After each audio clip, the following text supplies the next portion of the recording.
Hello dear student, मैं हूँ कैसर आजाद। कैसर इस क्लासेज में आप सभी का स्वागत है। हम हिस्ट्री ऑप्शनल उसके पहले चैप्टर सोर्सेज को कर रहे हैं। सोर्सेज का ये तीसरा रिकॉर्डिंग है, आपको पढ़ा रहा हूँ। इससे पहले मैंने 2 बता दिए हैं। उसमें मैंने आपको पुरातत्वों के बारे में बताया है, उसकी इम्पोर्टेंस के बारे में बता दिया। अब हम आपको इसके आगे साहित्य के कला के बारे में बताएंगे, साहित्य के बारे में बताएंगे, ठीक है। और हमने मुद्रा के बारे में भी बता दिया है।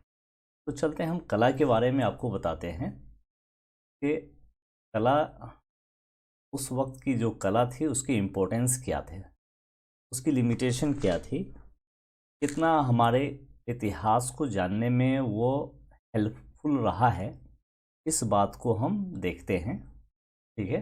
तो पहला हमारा ये है यहाँ पे कला, ठीक है। इन कला को देखेंगे, उसके बाद आपका इसकी लिमिटेशन को देखेंगे। इस पे एक क्वेश्चन बनता है, उसको सॉल्व कराएंगे, उसके बाद ये ख़त्म होगा। नेक्स्ट डे आपको हम साहित्य कराएंगे, कला के बाद साहित्य कराएंगे, ठीक है। इसी में हम आपको लिपि कराएंगे, ठीक है। कला, साहित्य और लिपि करा देंगे, तो आपका एक पोर्शन ये ख़त्म होगा। उसके बाद हम फिर आगे देखेंगे, आपको आएगा, ठीक है। तो हम चलते हैं, फिर आपको इसका स्टार्ट करते हैं, ठीक है। चलो, कह रहा है कलाकृतियों के आधार पर हमें युग विशेष अथवा शासक वर्ग के धार्मिक विश्वास की जानकारी मिलती है। देखो, जो सिक्कों से था ना, सिक्कों से मिल रहा था शासक वर्ग के धार्मिक विश्वास की, या उस वक्त की राजनीतिक, उनकी सामाजिक, सांस्कृतिक या उनकी धार्मिक विश्वास हो, इन सब की जानकारी मिल रही थी, या किस पंथ में उनका विश्वास था उसकी जानकारी हमें मिल रही थी। जैसे सिक्कों से मिल रही थी, उसी तरह से इन कला से भी आपको मिलेगा, ठीक है ना। ये सिमिलरिटी है उसमें, ऐसा नहीं कि फैल के नहीं पढ़ना, थोड़ा सा दिमाग लगा के पढ़ेंगे ना। तो देखो, जो चीज़ सिक्कों से मिल रहा था ना, वही मोटा मोटी आपको यहाँ कला से भी सेम मिलेगा। देखेंगे आप, बहुत शब्दावली बिल्कुल सेम होगा, ठीक है ना। तो वही कह रहा है, कलाकृतियों के आधार पे, कला के आधार पे उस युग विशेष का, जिस युग के हम अध्ययन कर रहे हैं, उस वक्त के शासक वर्ग के विश्वास की जानकारी मिलती, धार्मिक विश्वास की, ठीक है। पहला ये है। तो आपको कला में जब लिखना होगा तो शासक के धार्मिक विश्वास को जिस अपने जुबान में, अपने अल्फाज में, अपने शब्दों से पिरोना चाहते हो पिरो, लिखो, लेकिन ये बताओ कि कला से धार्मिक विश्वास की जानकारी हमें मिलती है, सीधी बात है। सेकेंड ये है कि कला के माध्यम से हमें राजनीतिक इतिहास, देखो वहाँ सिक्का से भी राजनीतिक इतिहास की जानकारी मिल रही थी ना, यहाँ कला से भी हमें उस वक्त की राजनीतिक इतिहास की जानकारी मिलती है, क्योंकि कई शासक अपने आस्था पर, ठीक है, नाम के साथ साथ अपनी वंशावली भी खुदवाए थे। कई शासक अपने है ना आश्रय पे, जहाँ भी वो रहते थे या जिस पत्थरों पे, प्रस्तर था यहाँ पे, प्रस्तर, ये ठीक है, ये प्रस्तर, अपने नाम के साथ साथ अपनी वंशावली भी खुदवाते थे, ठीक है। तो पहला ये है कि धार्मिक विश्वास की जानकारी मिलती है। दूसरा है कि राजनीतिक इतिहास की जानकारी मिलती है, क्योंकि शासक प्रस्तर पे अपने नाम के साथ साथ अपनी वंशावली खुदवाते थे। नाम और वंशावली रहेगी तो उसके राजनीतिक इतिहास की जानकारी मिलेगी। इन ये जो अभी राजा है XYZ जिसका हम अध्ययन कर रहे हैं, इसके बाप दादा की जानकारी उस मिलेगा वहाँ पे, किस वंश से है उस वंश की। फिर इसके आगे कौन, जिसका राज्यारोहण होगा, जो गद्दी पर बैठेगा, वो सब मिलेगा। या इन्होंने किस परिस्थिति में आके बैठा, क्या किसी की हत्या करके बैठा, जीत के बैठा है, ठीक है। ये सब एक आपको एक जानकारी मिल जाती है। सेम चीज़ आपको सिक्कों से भी मिल रही थी, वही चीज़ आपको कला से भी मिल रहा है, तो सिमिलरिटी है, ये ध्यान देना है। अगर ये ध्यान दे के पढ़ोगे ना, तो जाहिर सी बात है ना, सिमट जाएगी, बहुत चीज़ें शॉर्ट हो जाएगी, एक एक करके पढ़ने की कोई ज़रूरत नहीं पड़ेगी, ठीक है। आगे चलते हैं। कलाकृतियाँ राजनैतिक उपलब्धि के दर्शनों की साधन हो सकते हैं। ये जो राजनीतिक उपलब्धि मिलती थी उस जमाने में, ठीक है, दर्शनों की साधन हो सकते हैं, ठीक है, उस वक्त के चीज़ों को जानने के एक साधन हो सकते हैं दर्शन करने के। उदाहरण के लिए चोल शासक राजा वर्मन के द्वारा, ठीक है, निर्मित तंजौर का बृहदेश्वर मंदिर, ये जो कलाकृति है, जैसे बृहदेश्वर मंदिर है तो वो राजा राजवर्मन ने बनवाया था। वो उस कलाकृतियों से उस वक्त की राजवंश की या उनकी राजनीतिक इंटरेस्ट की, उनके पंथ की, उनके धार्मिक विश्वास की एक दर्शन मिल सकता है, जानकारी मिल सकती है, ठीक है। तो वही एग्जाम्पल से हमने उस बात को प्रूव करने की कोशिश की है कि निर्मित तंजावुर का बृहदेश्वर मंदिर और उनके उत्तराधिकारी राजेंद्र प्रथम द्वारा निर्मित गंगई चोलपुरम का मंदिर, ठीक है। तो ये राजनीतिक उपलब्धि है ना इनकी, इतना बड़ा कोई भी चीज़ बनवाया है, इतना भव्य चीज़ है, तो ये उनकी राजनीतिक उपलब्धि है, बताता है, ठीक है, ये राजनीतिक उपलब्धियों को बताता है, ठीक है। तो मैं इरेज कर देता हूँ, हो गया काफ़ी, ठीक है।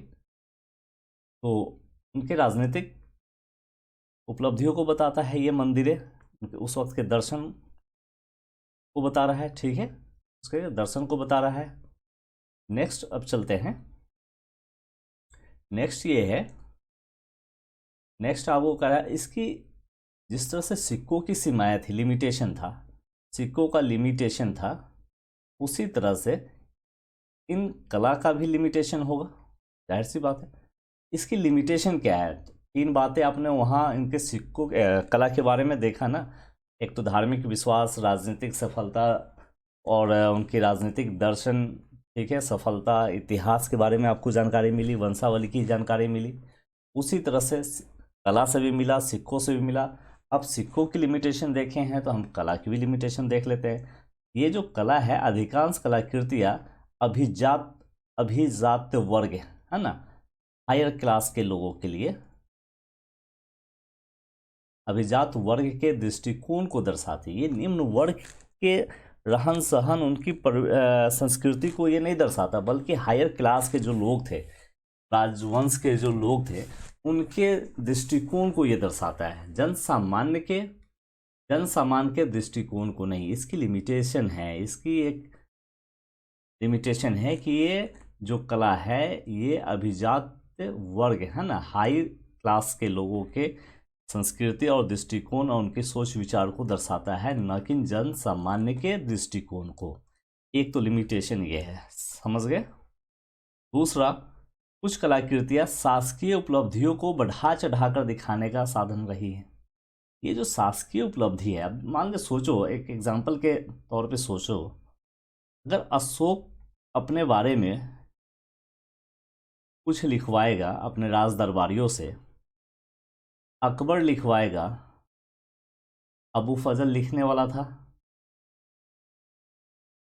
तो क्या अबू फजल जो है अकबर के बारे में जो उसकी उपलब्धि है, क्या उसको बढ़ा चढ़ा कर लिखेगा या नहीं लिखेगा? बिल्कुल बढ़ा चढ़ा के लिखे। क्या उसकी नकारात्मक बातों को लिखने की ताकत अबू फजल के पास है? हो सकता है क्या इतने बड़े साम्राज्य के शासक के बारे में अपने कलम से लिख दे? ऐसा हिम्मत कोई है? नहीं। तो राजा, वहीं पे जहांगीर देखो, वो तो खुद ही लिखा है, ठीक है। एक हुमायूं को छोड़ दो तो जहांगीर ने खुद लिख लिया, शाहजहां ने 4-4 लोगों को रख के लिखवाया है। तो जाहिर सी बात है कि सत्ता के पक्ष में और सत्ता के लिए तो जो उसकी उपलब्धि है उससे ज़्यादा उसको बढ़ा चढ़ा के लिखेगा। हर वार में देखोगे दोनों सामने वाला कहता है मैं जीता और मैं जीता। भाई जीता कौन, इसकी असलियत का कोई पता ही नहीं है, ठीक है। कौन जीता है? क्योंकि XYZ कोई राजा ने जीता, ठीक है, तो उस या कोई हारा, लेकिन उसके जो दरबारी ने लिखा है तो वो तो ये लिखेगा ना कि हमने जीता है, उनके तरीके से वो जीते, उनके तरीके से वो जीते हैं। तो ये मतलब एक भ्रम पैदा करता है, इसलिए बहुत सारी वास्तविकता का पता नहीं चलता, ठीक है ना, उसमें एक भ्रम रहता है, ठीक है। तो शासक अपने उपलब्धियों को बढ़ा चढ़ा कर दिखाने का ये साधन रहा है, कला से लिख करके, ठीक है। मध्यकाल में मुस्लिम शासकों के मूर्ति भंजक नीति के कारण कुछ मूर्तियां और मंदिरें नष्ट हो गई। मध्यकाल में, मिडिल पीरियड में, बहुत सारे मुस्लिम आक्रांता आए, मुस्लिम शासक हिंदुस्तान की तरफ आए। उन्होंने मूर्तियों का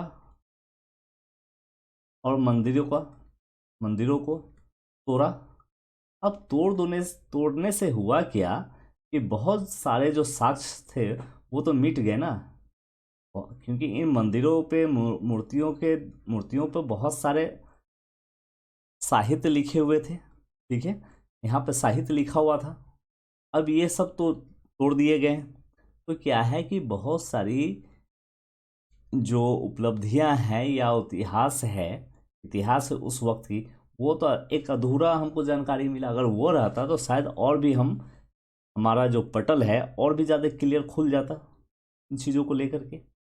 लेकिन वही हुआ कि मध्यकाल में आक्रांताओं ने उसको तोड़ दिया। ठीक है, तो एक उससे क्या हुआ कि बहुत सारी जानकारी हमें अधूरी रह गई। अब इस पे एक है मॉडल प्रश्न। ठीक है ना, ये 3 मैंने आपको लिमिटेशन बताया। अब इस पे एक मॉडल प्रश्न है जो मैंने ऊपर आपको लिखा है कि शासक अपने उपलब्धियों को बढ़ा चढ़ा के लिखते थे। ठीक है, अब आप सोचो, 1 मिनट में आपको सोचवाऊं। मान लें कि अभी नरेंद्र मोदी की सरकार है केंद्र में। नरेंद्र मोदी के बारे में उसके पार्टी के जो लीडर होंगे, मान लेते हैं कि चलो हम बात करते हैं संबित पात्रा की, या हम बात करते हैं रविशंकर की, किसी की भी बात कर लो, तो आप क्या सोच सकते हो? क्या नरेंद्र मोदी के खिलाफ ये लोग बोलेंगे, बात करेंगे? कि उपलब्धियों को बढ़ा चढ़ा के ही तो पेश करेंगे। बात समझ रहे हो ना? इसी तरीके से अकबर, अशोक या उस टाइम में जो भी शासक वर्ग हुआ, उनके उपलब्धियों को उनके जो दरबारी थे वो तो बढ़ा चढ़ा के लिखे हैं ना। इन्हीं पे मैंने एक क्वेश्चन है जो यूपीएससी 2017 में आई थिंक पूछे हुआ है। 2017 में ये यूपीएससी का क्वेश्चन आया हुआ है। वो कर रहा है पूरा लेखिए। एक्चुअली यहाँ पे थोड़ा सा लेखिए, पूरा लेखिए गलत लिखाया है, आप इसको सुधार लें। पूरा देखिए और या अभिलेखिए। ठीक है, पूरा लेखिए या अभिलेख, जो भी अभिलेख है, यानी इंस्क्रिप्शन की बात कर रहे हैं।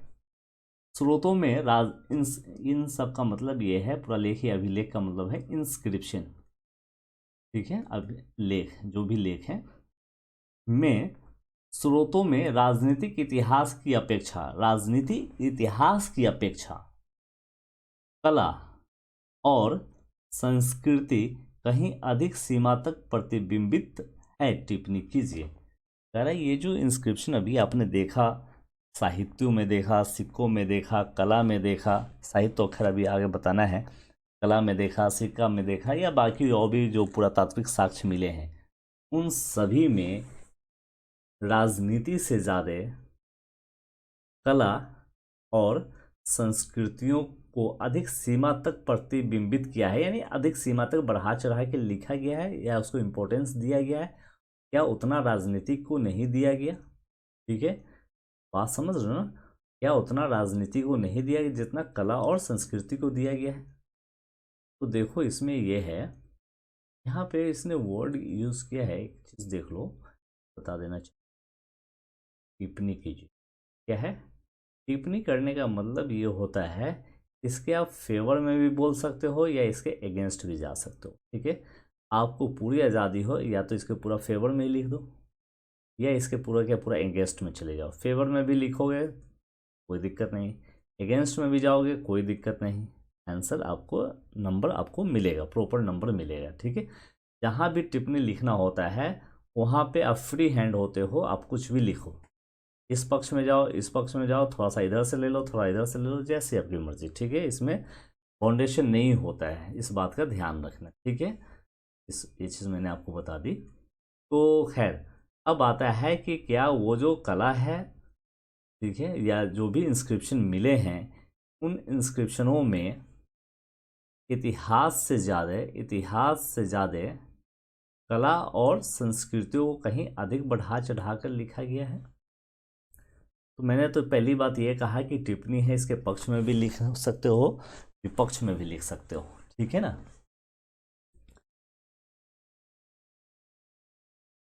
अशोक, इसमें अभिलेखीय साक्ष्य ये है, अब इसको तो एंशिएंट हिस्ट्री का अभी हम बहुत पुरानी चीज़ों को पढ़ रहे हैं इसमें, ठीक है, स्रोत में है।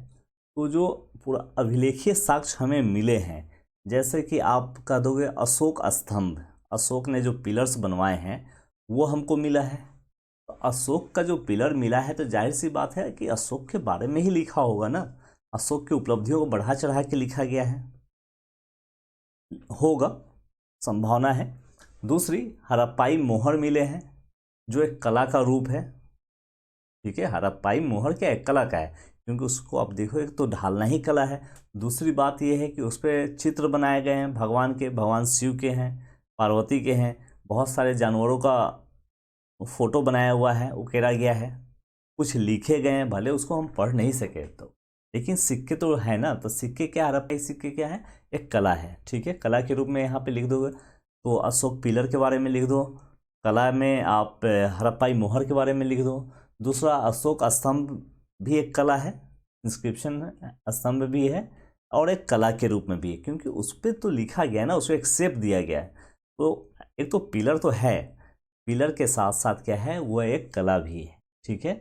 उसके बाद सिक्कों पर अभिलेख लिखे गए हैं, वो भी एक कला हो गया, जो मैंने आपको बताया।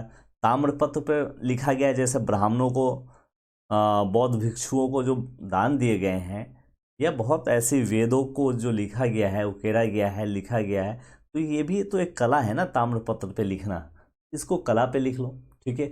पहाड़ों पत्थरों पे लिखा गया, ये भी एक कला है, क्या ये कला नहीं है, ठीक है।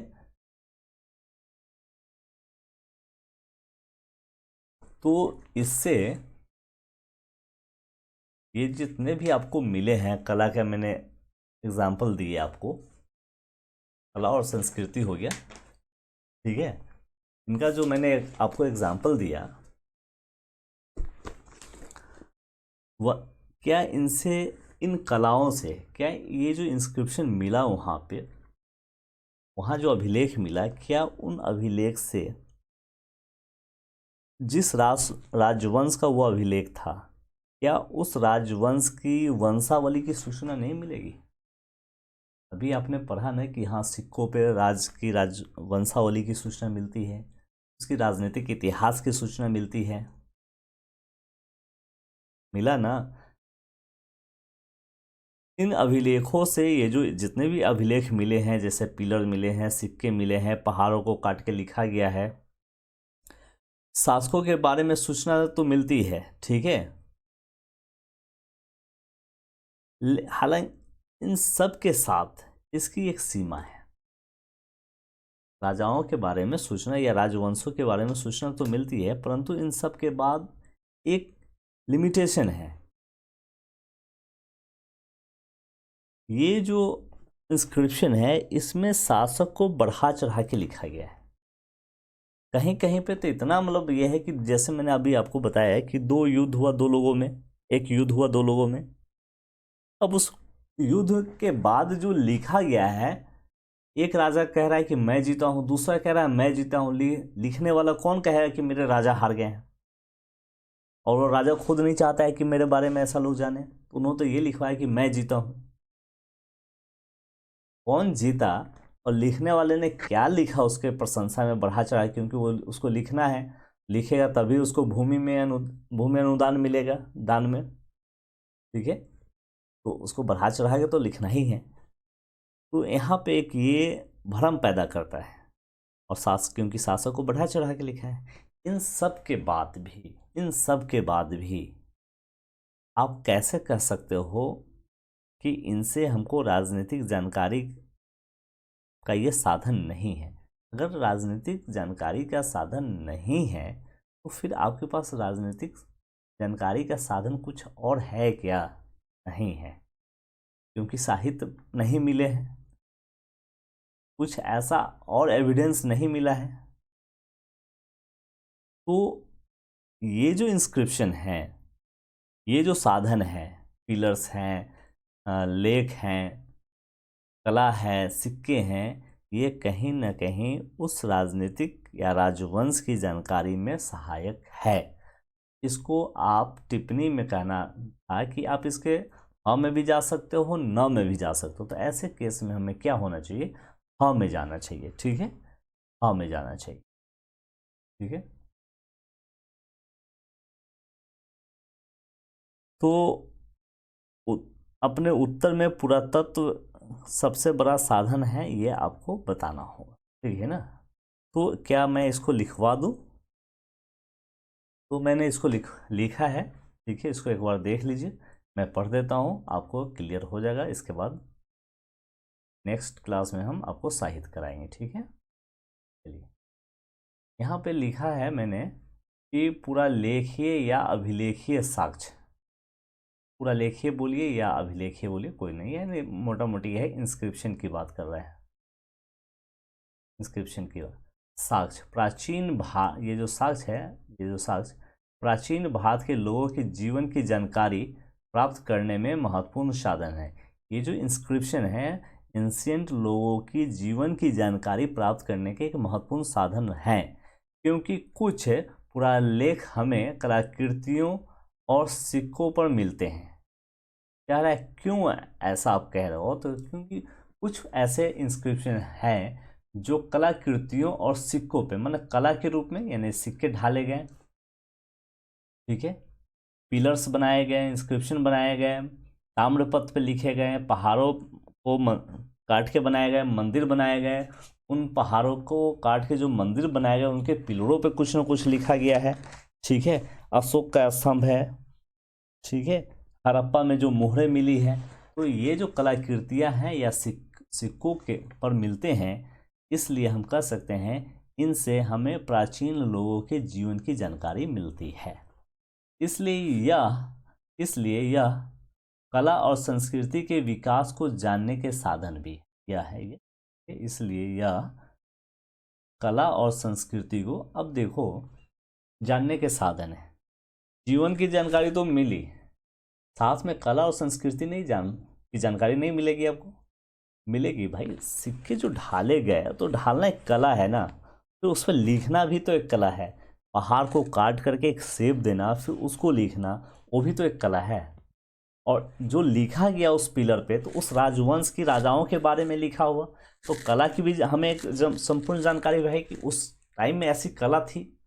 दूसरी बात, उसी कला में जो लिखा गया है, साहित्य लिखा गया है, उस साहित्य से उस वक्त के जिस राजा ने बनवाया, उस राजा की राजनीतिक इतिहास, राजनीतिक वंशावली, राजवंशावली, आर्थिक स्थिति, सांस्कृतिक सामाजिक चित्रों को ये इंगित करता है। तो एक कला भी हुआ, और कला के साथ साथ ये उस वक्त के राजवंश की जानकारी भी, एक संपूर्ण जानकारी हमें मिलती है। ठीक है, के विकास को जानने के साधन भी, फिर भी यह राजनीतिक इतिहास जानने में महत्वपूर्ण साधन रहे हैं।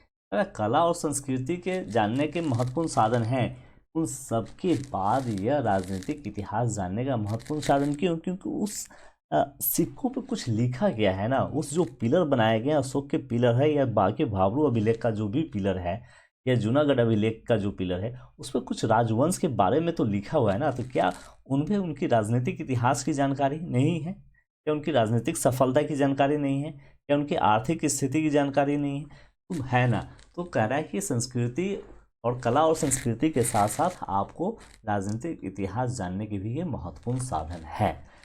अब आते हैं हड़प्पा अभिलेख। उस समय के जो अभिलेख थे, मुद्राओं पर, सिक्कों पर, मुद्रा यानी सिक्कों पर खुदे मिलते हैं। यह कला के प्रति लोगों के रुझान को दर्शाता है। अब सिक्कों पे जो लिखा गया है, तो ये कला के प्रति लोगों के रुझान को दर्शाता है। ठीक है, वहाँ उस वक्त के लोगों के रुझान को दर्शाता है कि भाई कुछ लिखा गया है, कुछ आकृति बनाई गई है। आगे अशोक के जो स्तंभ पर खुदे हुए अभिलेख और उन स्तंभों पर पशु मूर्तियां उत्तम प्रकार की कलाकृतियों के उदाहरण हैं। एक तो सिक्के जो बनाए गए, उस पर तो कुछ न कुछ लिखा गया हुआ है, कला है, मूर्ति बने हुए हैं, लिखे हुए हैं, जानवरों के पिक्चर बने हुए हैं, फोटो बने हुए हैं। एक तो वो कला है। उसी में आगे अशोक के स्तंभ जो है, पिलर जो है, उस पर खुदे हुए अभिलेख हैं। अशोक जो पिलर बनवाए, इंस्क्रिप्शन है, उस पर बहुत सारे पिलर पे क्या है लिखा हुआ है ना, अशोक के पिलर पे क्या है लिखा हुआ है। उन स्तंभों पर पशु की भी मूर्तियां हैं जो उत्तम प्रकार की कलाकृतियों के उदाहरण हैं। यानी आपको कला का भी उदाहरण हो गया, और जो लिखा हुआ लिखना भी तो एक कला हुआ। और ये ही कला यानी जो लिखावट है, उस लिखावट में उस राजवंश की बातें लिखी हुई होगी, तो कला भी हो गया और राजनीतिक राजवंश की भी जानकारी हो गई। ठीक है, उदाहरण। परंतु उन अभिलेखों से अशोक के काल के राजनीतिक प्रसार की गतिविधियों की भी सूचना मिलती है। वो जो अभिलेख लिखा गया, तो लिखना एक कला है, उस कला का उपयोग करके जो लिखा है उसमें अशोक की राजनीतिक गतिविधियों की सूचना मिली। ठीक है, तो राजनीतिक भी मिल गए और सांस्कृतिक भी मिल गई। एक चीज में दो दो चीज छुपा हुआ है।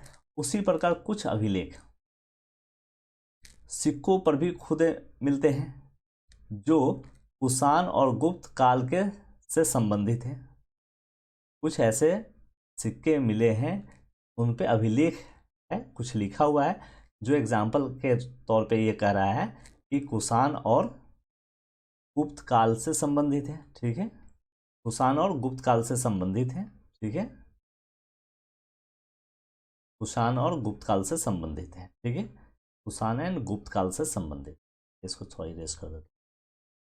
ठीक है, काल से संबंधित यह सिक्के उत्तम कलाकृतियों के उदाहरण के साथ साथ सिक्के कला, सिक्का ढालना तो एक कला है, तो कह सकते हैं उसके बारे में कि ये उत्तम कलाकृतियों के उदाहरण के साथ साथ शासकों के वंशावली की जानकारी। उस पर शासक के बारे में कुछ लिखा होगा, उनके वंश के बारे में, वो किनके पुत्र हैं, कितने भाई हैं, आगे उनका कौन गद्दी पर बैठने वाला है, उनकी राजनीतिक स्थिति क्या है, किसको पराजित करके आए हैं, आर्थिक स्थिति क्या है, सांस्कृतिक सामाजिक क्या है। तो एक तो जो सिक्के ढाले गए हैं वो एक उत्तम कलाकृति का उदाहरण है ही, कलाकृति का एक बहुत बढ़िया नमूना है।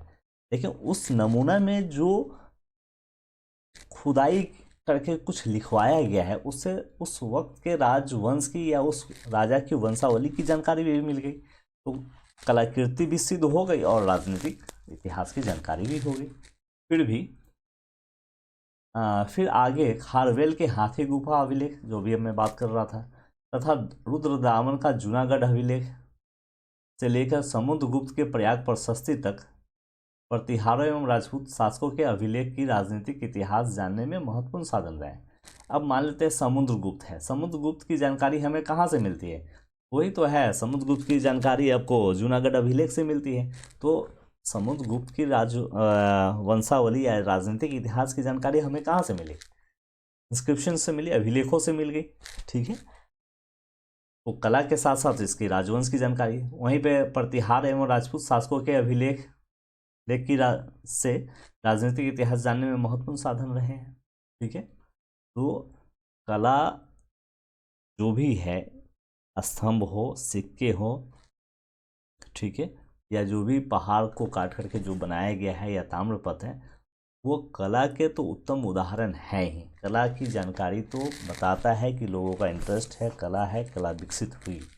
कला के साथ साथ जो ढालने का काम है वो भी कला है, लेकिन उस काटने का, पहाड़ को काटने का, मूर्ति को बनाने का या इस पिलर बनाने का जो बनाया है वो तो कला है। उन पे जो बात लिखी गई है, उन लिखावट भी एक कला है। इन सब के बाद भी जो लिखा गया होगा, उस लिखावट में, उस लेख से उस वक्त के, उस समय के राजा के राजवंश की, इतिहास की जानकारी हमें प्राप्त होती है।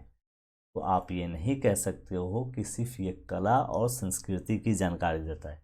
यह कला संस्कृति के साथ साथ राजनीतिक जानकारी के लिए भी महत्वपूर्ण है, और ये सारी जानकारी हमें वहीं से मिलती है। ठीक है, तो फाइनली एक कंक्लूजन अगर लिखना हो तो आप देखो, फिर भी राजनीतिक इतिहास के स्रोत के रूप में इन अभिलेखों की अपनी सीमा भी रही है। ठीक है, राजनीतिक इतिहास के स्रोत के रूप में एक अपनी सीमा भी रही है। इनमें तथ्यों को बढ़ा चढ़ा कर लिखा गया। इसकी सीमा क्या है कि ये जो भी, मान ली कि समुद्रगुप्त की जो भी बातें होंगी, उसको इसके जो अनुयायी होंगे या इनके जो फॉलोअर होंगे या इनके दरबारी होंगे, उनको बढ़ा चढ़ा के लिखे।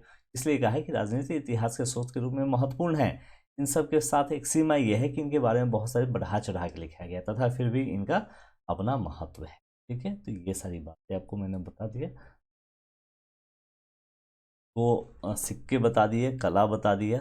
नेक्स्ट क्लास में हम आपको साहित्य के बारे में बता देंगे। ठीक है, अब आगे आपको साहित्य, उसके बाद लिपि, इसी में एक साथ ख़त्म हो जाएगा। ठीक है, आपको एंशिएंट चैप्टर का एक सेक्शन ख़त्म होगा, उसका फिर हम भौगोलिक पे जाएंगे, फिर आगे देखेंगे। ठीक है, इसको तो अगर अच्छा लगे तो प्लीज़ आप सब्सक्राइब ज़रूर कीजिएगा। करता हूँ कि आप सब्सक्राइब ज़रूर कीजिए। आपके एक सब्सक्राइब से मुझे क्या होता है ना कि एक मोटिवेशन मिलता है, पॉजिटिव वाइब आता है। तो प्लीज़ अच्छा लगे तो आप एक सब्सक्राइब ज़रूर कीजिएगा। और बाकी रही नोट्स, तो नोट्स की जैसे ज़रूरत पड़ेगी आप मुझे कॉल कीजिए, व्हाट्सएप कीजिए, मैं आपको फ्री ऑफ कॉस्ट सारे मटेरियल आपको प्रोवाइड करता हूँ। Thank you.